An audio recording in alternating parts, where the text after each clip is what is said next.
21일이 종교개혁 507주년 되는 기념일인데요. 많은 교회가 10월 마지막 주일, 바로 오늘이죠.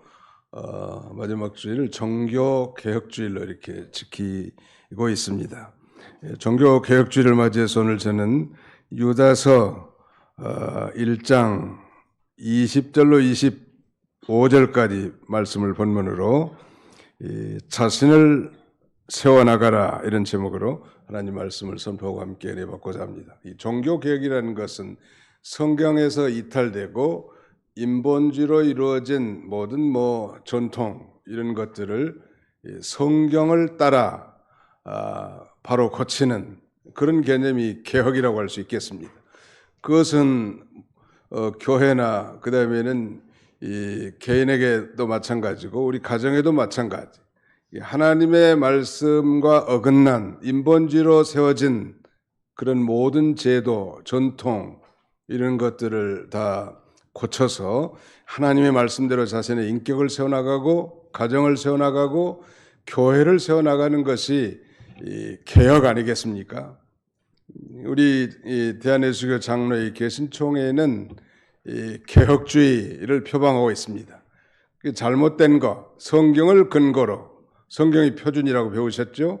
성경을 근거로 더 나간 거, 아니 덜 나간 거, 오바된 거, 이 모든 것들을 성경의 표준에 맞춰서 고치는 일, 이것을 개혁이라고 할 수 있겠는데, 저는 이 시간에는 우리 자신의 개혁이라고 할 수, 개인의 개혁, 개인 개혁, 그래서 갱신된 이 신앙으로 우리 하나님을 잘 섬기를 바라는 마음으로 이 말씀을 묵상하고 전파하게 되었습니다.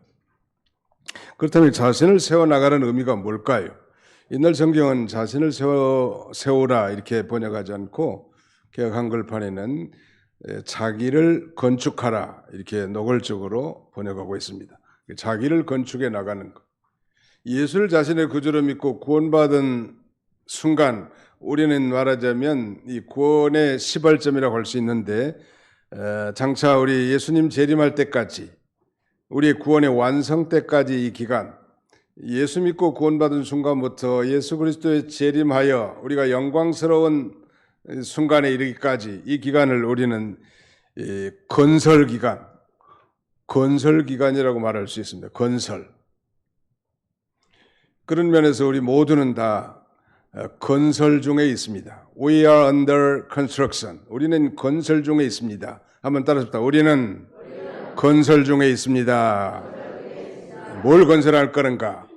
바로 우리 인간을 하나님이 가장 존귀한 존재로 하나님의 형상을 따라 지어놨고 만물을 통치하고 다스릴 그런 권한을 하나님이 우리에게 임해 주셨는데, 우리 조상 아담이 범죄함으로 인간이 전적 타락하고 전적 부패함으로 피조물에 오히려 종으로 살아간단 말이에요.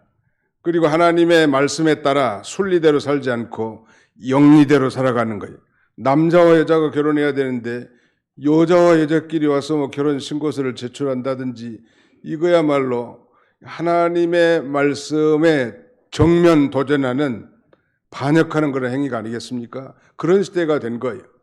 그러나 이제 예수를 자신의 구주로 믿고 성령 받은 하나님의 자녀들이라고 하면 이제 성령의 인도를 따라 하나님의 말씀대로 하나님의 성품을 회복해 나가는 것입니다. 그의 의와 거룩과 진실함, 점점점 그렇게 만들어져 나가는 거죠. 원래 우리는 전적 부패하고 타락해서 다 자기 중심, 세상 중심, 육신 중심, 이기심, 우리 장로님이 기도한 것처럼 욕심 때문에 욕심으로 말미암아 살다가 죄 가운데 이렇게 헤매면서 사는 인생인데, 성령으로 우리를 거듭나게 하사 우리가 이제 새로운 사람이 돼서 하나님의 형상을 건설하고 바른 믿음으로 세워져 나갈 수 있도록 우리를 지어놓은 거예요.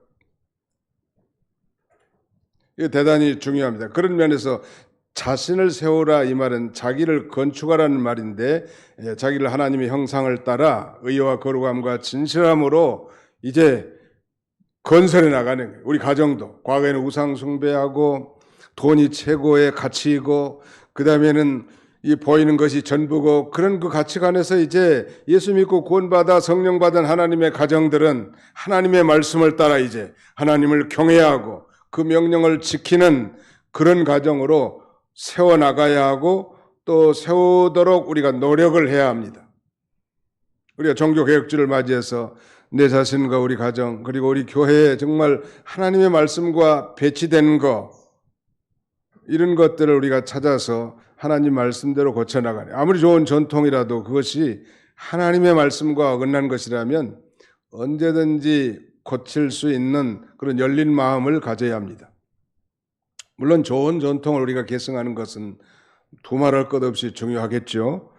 다시 반복한다면 자신을 세워나가라는 의미는 성도가 예수 그리스도의 형상대로 자신의 신앙의 인격을 건설해 나가는 새로운 사람. 정말 저 사람은 참 진짜 신자네. 예수를 믿으려면 아무개 권사님처럼 믿어야 해.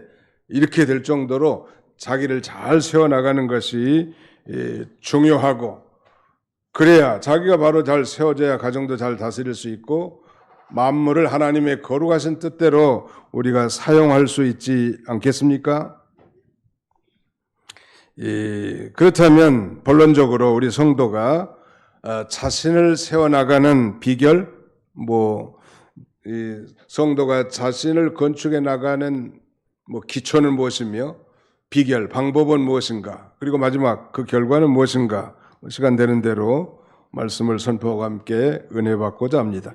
오늘 본문의 20절과 21절은 요절이고 이 요절만 제가 오늘 봉독했는데 다시 한번 같이 통독하고 오늘 중으로 이걸 다 외우고 못 외운 사람들은 집에 못 가도록 그렇게 하면 좋을 것 같습니다. 20절로 21절을 다 외우겠습니다. 외우는 마음으로 읽어봅시다. 시작. 사랑하는 자들아 너희는 너희의 지극히 거룩한 믿음 위에 자신을 세우며 성령으로 기도하며 하나님의 사랑 안에서 자신을 지키며 영생에 이르도록 우리 주 예수 그리스도의 긍휼을 기다리라. 다 외우셨습니까? 한번 따라서 봅시다. 사랑하는 자들아 너희는 너희의 지극히 거룩한 믿음 위에 자신을 세우며 성령으로 기도하며 하나님의 사랑 안에서 자신을 지키며 영생에 이르도록 우리 주 예수 그리스도의 긍휼을 기다리라. 성경을 잘 외워놓으면 치매 예방에도 아주 좋고 그다음에 기도할 때도 이 성경 말씀을 묵상하면서 이 되새김질, 반추동물처럼 이렇게 되새김질하면서 은혜를 되새길 수 있습니다. 그래서 어떻게든지 치매 전에 우리가 성경을 많이 외워놓고 성구를 기억해 놓은 것은 무엇보다도 중요해요. 그저 안 믿는 사람처럼 우상 앞에 달라 주세요만 하지 말고 하나님의 그 거룩한 생명의 말씀을 암송하고 그 다음에는 묵상하면서 기도하는 거 중요합니다. 암송, memorizing, 묵상, meditation, memorizing과 meditation은 아주 중요합니다. 우리 성도가 평생 자기가 듣고 기억하고 하나님 말씀도 한번 듣고 흘렸다는 정도가 아니라 기억하는 거예요. 우리 장로님이 기도하신 것처럼 지난주 설교 제목이 뭐냐고 물어봐도 제대로 대답하지 못한다면 그거 안타깝잖아요. 소돔과 고모라의 심판에 대해서 메시지를 전가하는 거예요. 왜 심판받았을까? 죄가 가득 찼기 때문에 심판받았고 오늘 이 세상도 그렇게 과거의 물로 세상을 심판한 그런 지구촌적 심판이 아니라 이제는 불로 세상을 심판하기로 예비되었다고 예수님께서 직접 말씀하지 않았습니까? 언제? 죄가 가득 찼을 때. 지금 제가 보기에는 죄가 가득 차고도 넘칠 정도가 된 것 같습니다. 뉴스 들어보니까 저 캄보디아에 보이스피싱 무슨 대기업 집단을 만들어 놓고 한국에 욕심 많은 청년들 단순간에 돈 많이 벌겠다는 그런 말하자면 쪽지 이런 것들을 보고 갔다가 완전히 노예 생활하면서 말이죠. 그 거짓말로 고객님 하면서 한 거 있잖아요. 거기에 참여한 거예요. 그래서 얼마 정도 다 돈을 벌어야 되고 나가려면 몸값을 지불해야 되는 그야말로 상상할 수 없는 죄악의 최고봉, 극치에 이르렀습니다. 뭐 음란방탕은 말할 것도 없고. 그러니 예수님이 재림할 때가 임박했다는 사실을 우리는 그 죄악의 관영함을 통해서 알 수 있다는, 이러한 시대에 우리가 그 죄의 유혹에 물들지 않고 이단의 유혹에 끌려가지 않고 정말 바른 신앙을 세워나가고 바른 가정, 바른 교회를 세워나가기 위해서는 중요한 것이 자신을 건축하고 세워나가는 거란, 어떻게 자신을 건축하고 세워나갈 수 있을까요? 세 가지, 자신을 세워나가는 기초 세 가지를 오늘 20절로 21절에 말씀했는데, 첫째는 이 성령으로 기도할 것, 두 번째는 하나님의 사랑 안에서 자신을 지킬 것, 세 번째는 영생에 이르도록 우리 주 예수 그리스도의 긍휼을 기다릴 것. 한번 답합니다. 성령으로 기도할 것, 하나님의 사랑 안에서 자신을 지킬 것, 하나님의 주 예수 그리스도의 긍휼을 기다릴 것. 네, 성령으로 기도하고 하나님의 사랑 안에서 자신을 지키고, 그 다음에 마지막 영생에 이르도록 우리 주 예수 그리스도를 기다리란 말은 소망하다, 기대하다, 그런 뜻이거든요. 예수님 재림할 때까지 죄의 긍휼이 없이는 살 수 없는 존재인 줄 알고 그 긍휼하심을 늘 기다린 것입니다. 구체적으로 자신을 세워나가는 기초, 어디에 기초를 두고 이렇게 건설해 나가냐는 말. 잘 지어진 집은 이 비바람이 몰아치고 태풍이 와도 견실할 수 있습니다. 지금부터 약 한 40년 전 1985년 9월 19일 규모 7.8 강진이 이 멕시코의 수도 멕시코시티에 강타했습니다. 인구가 그때 당시만 해도 860만이라는데 이 멕시코의 수도 멕시코시티를 강타했는데 진행 시간은 겨우 4분 4초라고 해요. 하지만 피해는 엄청나서 순간적으로 사망하고 실종당한 사람이 3만 명에 이르고 1,300여 동의 빌딩이 붕괴되고 도시 전체가 그야말로 아비규환으로 변했습니다. 이렇게 큰 피해가 난 것은 멕시코시티의 지반이 약한 것도 있지만 가장 큰 이유는 멕시코 건축업자들이 기초공사를 제대로 하지 못했다는, 기초가 든든해야 돼. 우리의 기초는 거룩한 믿음이라고 하지 않았습니까? 거기 20절에 사랑하는 자들아 너희는 너희의 지극히 거룩한 믿음 위에.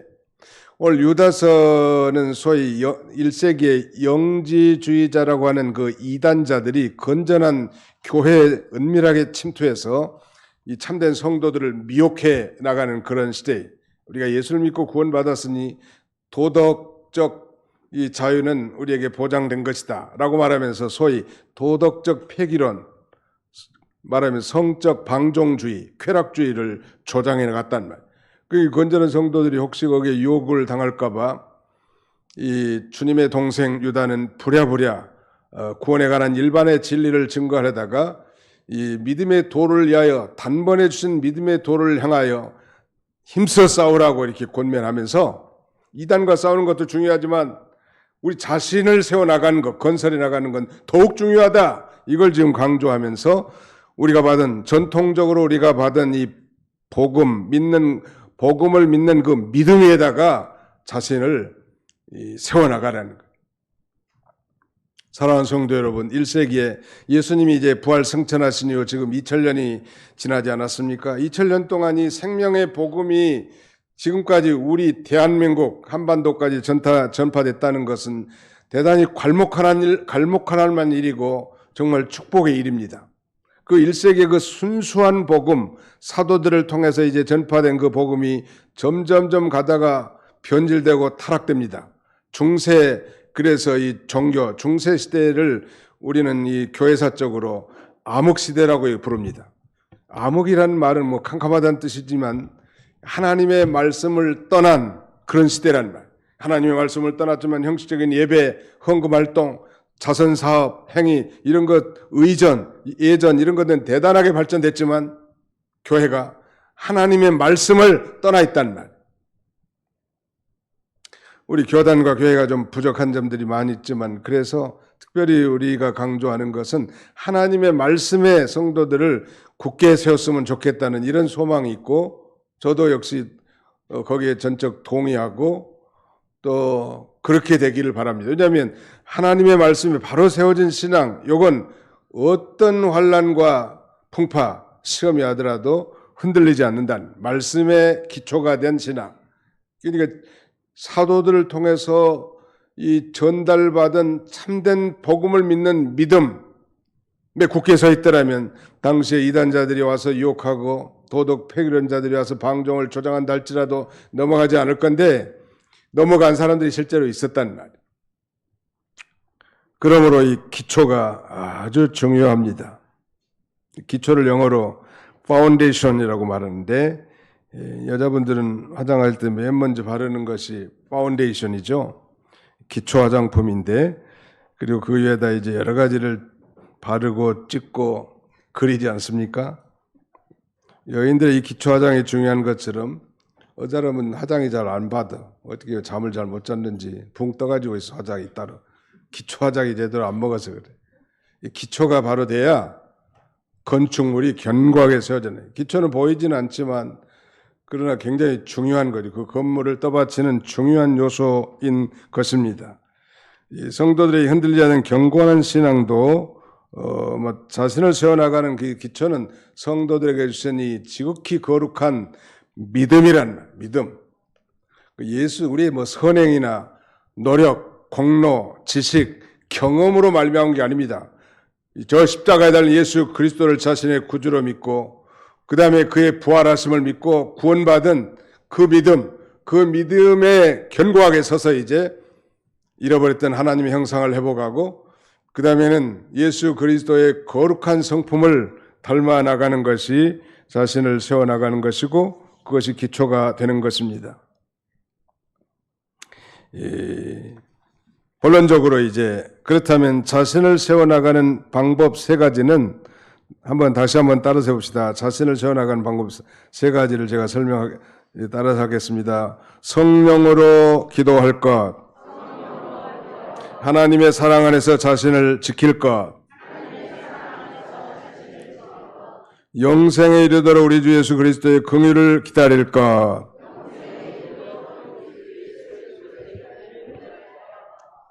예. 성령으로 기도할 것. 이게 그 첫 번째. 자기를 만들고 자신을 세워나가고 건축해 나가기 위해서는 쉬지 말고 기도해야 합니다. 기도가 뒷받침이 돼야 되죠. 아무리 황후 장사라도 기도하지 않는 신자는 마귀가 두려워하지 않아요. 기도는 이 세상의 모든 종교에서 다 행해집니다. 심지어 무속 종교도 주문을 외우면서 기도하죠. 그러나 우리 성도가 특별히 성령으로 기도하라는, 오늘은 엔 프니마티라고 되어 있거든요. 이건 성령 안에서 기도할 것, 이 말이 성령 안에서. 성령으로 기도할 것, 성령 안에서 기도할 것 같은 말인데, 성령 안에서 기도한다는 말은 성령의 도우심을 힘입어서 하나님 앞에 기도하라는 거예요. 이방인들의 기도는 그거 아니, 자기들이 원하는 거 소원 빌고 그 다음에 자기들이 원하는 것을 그저 자기들이 믿는 신에게 요구할 뿐이지 무슨 성령으로 기도하고 그런 건 없어요. 오늘 이 1세기 말하자면 이 교회에 침투한 영지주의 이단자들은 자신들이 영적이라고 주장하지만 사실은 성령을 소유하지 않은 자들입니다. 참된 그리스도인들은 성령을 받은 자들이란 말이에요.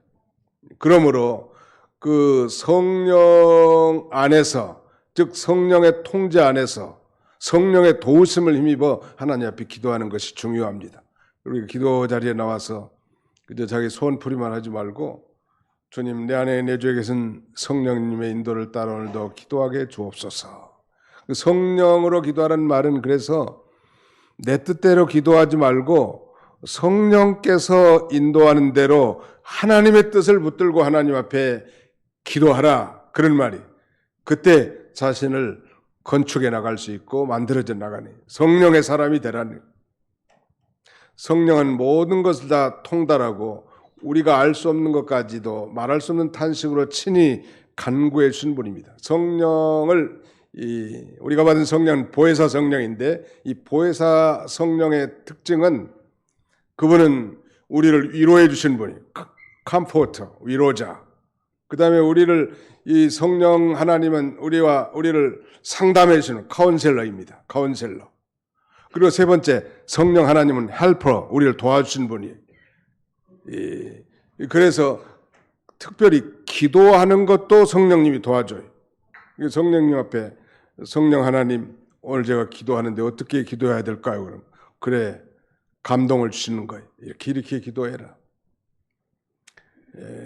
자기의 욕심과 자기의 욕심을 성취하기 위한 그런 넋두리가 아니라 정말 하나님의 거룩한 존전 앞에서 성령이 시키는 대로 성령의 힘을 얻어서 성령의 도움을 받아서 기도하는 그 성령은 바로 말씀드린 대로 컴포터, 위로자시고 카운셀러, 우리를 상담해 주신 분일 뿐만 아니라 헬퍼, 우리를 도와주실 때 특별히 우리의 기도를 도와주신 분이. 믿으시면 아멘 합시다. 네, 성도는 성령을 받은 하나님의 자녀들이, 그러므로 그 성령에 민감하게 행동하는 것입니다. 성령이 감동을 줄 때 그대로 순종하는 사람이 이 믿음이 빨리 자라날 수 있는 것입니다. 유다서의 중심 주제는 그 영지주의 이단에 대한 경계와 정죄라고 말할 수 있는데, 이들은 이 구원을 빙자해서 육체적 방종을 일삼는 그런 자들이었습니다. 교회도 이들에게 심각한 영향을 받고 있었는 당시에 이 주님의 동생 유다는 영지주의 이단에 대한 경계와 정죄를 말하면서 주의를 시키면서 자신들 복음 진리에서 굳게 설 것을 그렇게 권면하고 있는 것입니다. 에베소 6장 18절 한번 다 같이 펴봅시다. 에베소서 6장 18절. 에베소서 6장 18절 같이 한번 읽어보겠습니다. 317페이지에 있습니다. 에베소 6장 18절 시작. 모든 기도와 간구를 하되 항상 성령 안에서 기도하고 이를 위하여 깨어 구하기를 항상 힘쓰며 여러 성도를 위하여 구하라. 기도하는데 성령 안에서 기도하라고 했는데 이건 성령으로 기도하는 말과 같고요. 또 기도할 때 항상 깨어 구하기를 힘쓰라고 했습니다. 이 기도도 모양만 갖추지 말라는 거예요. 기도도 하나님을 의식하면서 하나님 아버지 앞에 내가 구체적이고 결연한 각오를 가지고 하나님 앞에 기도해야지, 그저 자기 소원풀이 하는 거, 넋두리 하는 게 아니라는 말. 하나님을 의식하지 않고 그런 게 아니라는 건제나. 하나님 아버지 앞에 경건한 마음을 가지고 성령의 인도를 따라 하나님 앞에 간절히 기도하라고 했는데, 그건 바로 내 뜻대로 기도하는 것이 아니라 하나님의 뜻대로 기도하게 해달라. 그렇게 그걸 우리에게 의미한다고 할 수 있겠습니다. 그 다음에 두 번째는 하나님의 사랑 안에서 자기를 지킬 것. 한번 따라합시다. 하나님의 사랑 안에서 자신을 지킵시다. 뭐 안에서 자신을 지켜요? 하나님의 사랑 안에 자신을 세워나가는 것 중요하지만 또 자신을 잘 지키는 거 아주 중요합니다. 자기를 지키라고 하신 말씀은 이단 사상과 부도덕한 그런 사상으로부터 자신을 지키는, 요새가 얼마나 악한 세상이냐는 말이에요. 버젓하니 21세기이지만 그 뉴스에 보니까 캄보디아에 공장 같은 걸 엄청나게 차려놓고 보이스피싱을 전문적으로 하는데 그 우두머리들은 다 중국 사람들이더라고. 그 광고를 해가지고 한국에서 욕심 많은 사람들 돈 많이 준다고 하니까 비행기 타고 캄보디아 갔는데 가자마자 핸드폰, 신분증 다 여권 다 빼앗고 그때부터 발가벗겨서 종살이하게 하고 거기에 화장터도 세워놨다니. 죽이면 바로 거기다가 태워버리는 거예요. 캄보디아 경찰이 오면 돈 좀 찔러주면 무마돼 버릴 정도로 그렇게 치안이 부재한 그런 상태입니다. 무서운 세대. 어제 보이스피싱 걸려 들어가지 마라. 어디서 이상한 거 오면 열어보지 말고, 누구 잘 모르겠으면 아들, 딸에게 물어보고, 또 교회도 질문해서 물어보고, 그렇지 않으면 이게 참 넘어가기 쉬운 그런 거짓에 판치는 그런 시대가 됐다는 거.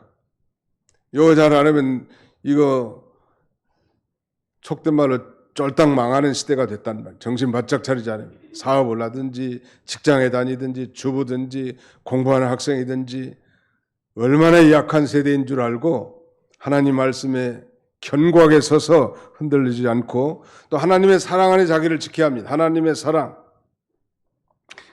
사랑을 확신하고 그 사랑을 힘입어서 지키라는. 하나님의 사랑이 뭡니까?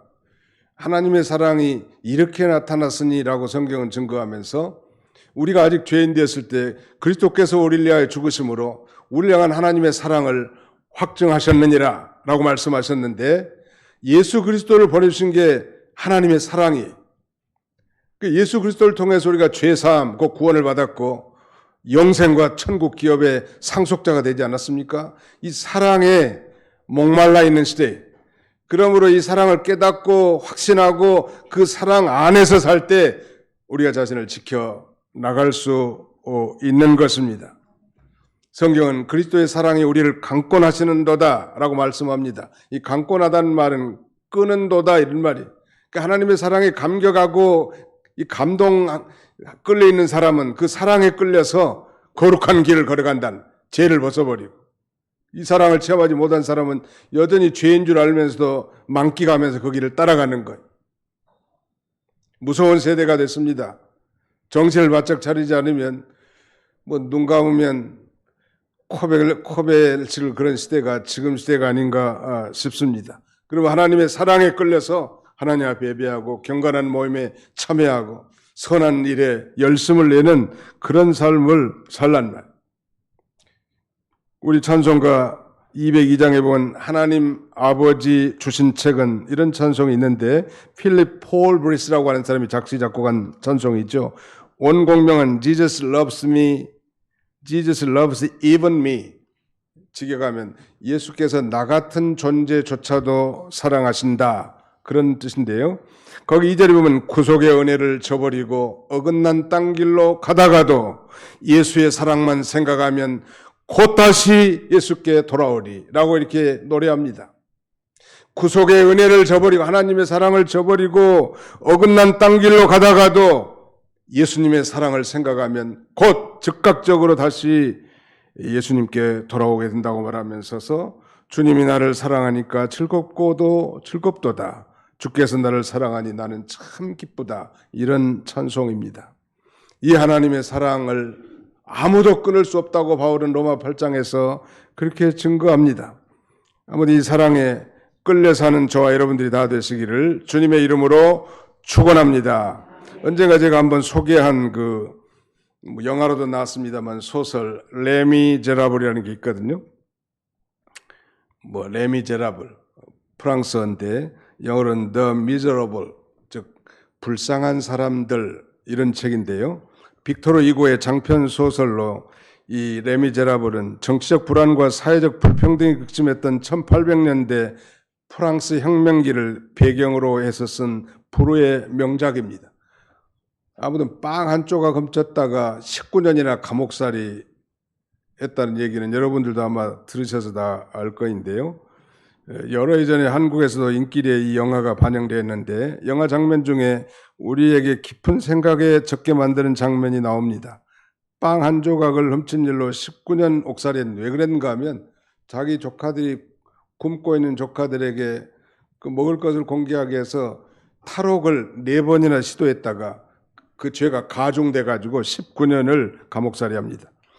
마침내 감옥에서 추록한 장발장은 한 수도원에서 하룻밤을 머물다 수도원의 금그릇과 은그릇을 훔쳐 도망하다가 경찰에 붙잡혀서 수도원으로 다시 옵니다.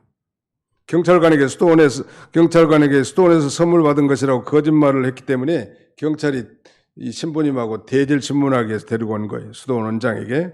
그런데 수도원 원장 미리엘 주교는 경찰관 앞에서 장발장에게 이렇게 말합니다. 왜 내가 준 선물을 다 가져가지 않고 일부만 가져갔느냐라고 물으면서 자신이 신부로 서품을 받을 때 어머니로부터 선물 받은 이 금초대까지 덤으로 주었습니다. 이 일로 인하여 장발장이 자신의 탐욕과 어리석음을 뉘우치고 새 출발하는 계기가 됩니다. 영화에서는 장발장이 거듭나는 과정이 미리엘 주교의 사랑과 자비심으로 부각되어 나타납니다.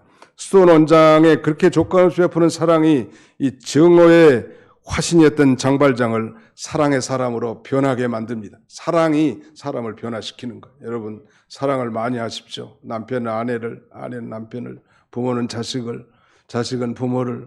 사랑밖에 없는 것 같아요. 나이가 들수록. 사랑이 사람을 변화시킵니다. 시작. 사랑이 사람을 변화시킵니다. 예. 사랑의 힘이란 말. 하나님의 사랑만이 우리를 변화시킬 수 있는 힘이고 자기를 지킬 수 있는 원천입니다. 한 번도 경험해보지 못한 사랑과 용서 앞에 장발장은 이제 새로운 삶을 살기로 결심합니다. 그는 후에 마들렌이라는 새로운 이름으로 살게 되고 성공한 기업가가 돼서 선행과 선한 일에 열심을 다하며 살아갑니다. 영화나 뮤지컬에서는 미리엘 주교의 이 선한 인품과 사랑이 장발장을 변화시킨 것으로 보입니다만 소설의 원작의 내용은 작가 빅토르 위고라는 사람은 미리엘 주교의 사랑을 통해서 드러나는 하나님의 사랑과 은혜가 장발장을 변화시킨 근본적인 원인이라고 암시하고 있습니다. 미리엘 주교는 원래 프랑스 귀족으로 태어나서 1800년대 유명한 프랑스 혁명, 이 혁명을 피해서 가족과 함께 이태리로 망명했는데 이태리에서 그는 예수 그리스도를 인격적 체험적으로 만나 깊은 영적 체험을 하고 신부가 되어 돌아온 사람인데 소위 하나님의 은혜와 사랑을 깊이 체험한 이 장발장을 통해서 인간은 이 하나님의 은혜와 사랑만이 진정으로 그 사람이 변화되고 온전하게 세워질 수 있음을 우리에게 교훈해 준 것입니다. 하나님의 사랑 안에서 자신을 지키시기 바랍니다. 이 정말 집 나간 방탕한 자녀들을 위한 어머니의 기도와 간절한 사랑이 수많은 자녀들, 탈선한 자녀들을 바로 세우는 일들은 부지기수로 많지 않습니까? 우리를 향하신 하나님의 사랑도 마찬가지. 누가 우리를 그리스도의 사랑에서 우리를 끊으리요? 환난이나 곤고나 박해나 기근이나 적신이나 위험이나 칼이랴 기록된 바 우리가 종일 주를 위하여 죽임을 당하며 라고 말씀합니다. 마지막 세 번째는 우리 주 예수 그리스도의 긍휼을 기다리는 긍휼. 우리가 잘나고 우리가 똑똑해서 오늘날까지 이렇게 살아있는 것이 아닙니다. 현재 우리가 정말 좀 넉넉하게 사는 것도 하나님의 긍휼이고 정말 예수 믿고 구원받은 것도 하나님의 긍휼입니다. 이 긍휼이라고 말은 영어 성경에는 loving kindness로 번역되어 있지만 이 mercy, 자비와 같은 말이고요. 그 의미는 도저히 받을 수 없는, 도저히 자격이 없는 자에게 베풀어 주신 하나님의 사랑이고 자비라고 할 수 있습니다. 오늘 우리가 마찬가지. 아담의 죄값으로 죄인으로 출생하여 죄 가운데 살다가 저 영원히 지옥계에 들어갈 수밖에 없는 그런 인생들이 도저히 하나님의 사랑을, 은혜를 받을 수 있는 그 자격자들이 아니, 그럼에도 불구하고 그 일방적으로 베푸신 그 사랑과 자비와 긍휼로 우리가 구원받은 하나님의 자녀가 되었다는 걸 언제나 잊지 마시고 이 긍휼을 기다리라고 했는데, 그래, 하나님의 자비가 아니면 내가 살 수 없지. 한번 생각해보세요. 우리의 행동과 하나님의 긍휼과 비교해보세요. 우리가 살아온 방식과 행동만 보면 참 하나님 앞에 배척당할 수밖에 없는 그런 존재이지만 내가 지금까지 살고 하나님을 믿고 하나님을 섬기는 가운데 사는 건 전부 다 하나님의 놀라운 자비요 긍휼이란 말. 우리의 구원의 시작도 긍휼이고 우리의 구원을 계속 이뤄나가는, 세워나가는 것도 긍휼일 것이고 앞으로 완성될 것도 긍휼로 완성될 것입니다. 그러므로 이 긍휼을 날마다 소망하고 바라보시기 바랍니다. 주님, 저는 종종 기도할 때 영어로 Have mercy on me. 주님, 제게 긍휼을 베풀어 주옵소서. Have mercy on us. 우리에게 긍휼을 베풀어 주옵소서. 우리는 도저히 하나님 앞에 감히 서서 나설 예배드릴 그런 존재도 못되고 우리의 행실과 행위와 언어를 보면 정말 하나님 앞에 버림받아 마땅한 그런 존재지만 오직 주님의 긍휼만이 우리가 주님 앞에 당당하게 서 나갈 수 있습니다. 라고 기도합니다. 그래서 성경은 히브리 4장 16절에 그러므로 우리가 긍휼하심을 받고 때를 따라 돕는 은혜를 얻기 위하여 은혜에 보답해 담대히 나갈지니라. 늘 예수님의 피를 의지하고 하나님 앞에 나가면 긍휼이 풍성하신 놀라우신 우리 하나님의 엄청난 긍휼을 쏟아 우리에게 부어주시는 거예요. 자기가 잘난 맛에 살고 자신의 실력, 선행, 공로 이런 것으로 사는 게 아니, 우리가 지금까지 산 게 전부 다 하나님의 긍휼인 줄 알고 늘 긍휼을 소망하고 기대하고 바라보는 그런 저와 여러분들이 다 되시기를 주님의 이름으로 축원합니다. 기도하겠습니다. 기도합시다. 살아계신 우리 아버지 하나님께서 오늘도 좋은 일기를 주시고 원근 각지에서 사랑하는 성도들을 불러 모으시고 1부 또 2부 예배로 하나님도 오후에 우리 청년부 주간 연합 예배로 드릴 수 있도록 은혜 주신 하나님 아버지 진심으로 감사하옵고 감사를 드립니다. 자비와 긍휼이 풍성하신 아버지 하나님, 참으로 이 시대를 바라볼 때 믿는 자나 믿지 않는 자들이 다 공통적으로 입술을 벌려 토할 수 있는 푸념이야말로 말세라고, 모든 질서와 도덕과 윤리가 다 극한 상황에 이르게 됐습니다. 전쟁과 난리가 하루나 멀다 하지 않고 이렇게 우리의 귀에 들리는 그런 시대입니다. 주님, 우리 주님의 재림이 임박한 이런 시대에 우리가 이 세상의 이단에도 미혹에도 빠지지 않아야 되겠지만 또 우리 자신이 바른 신앙을 건설하되 개인이나 가정이나 교회를 참으로 하나님이 기뻐하시는 교회로 개혁하고 세워나가는 우리가 다 되게 주시옵소서. 이를 위해서 날마다 우리가 성령으로 기도하게 해주시고 하나님의 사랑 안에서 자신을 지켜나가게 해주시고 영생에 이르도록 우리 주 예수 그리스도의 긍휼을 소망하고 바라보는 우리 모두가 다 되게 해 주시옵소서. 예수님의 이름으로 기도하옵나이다. 아멘.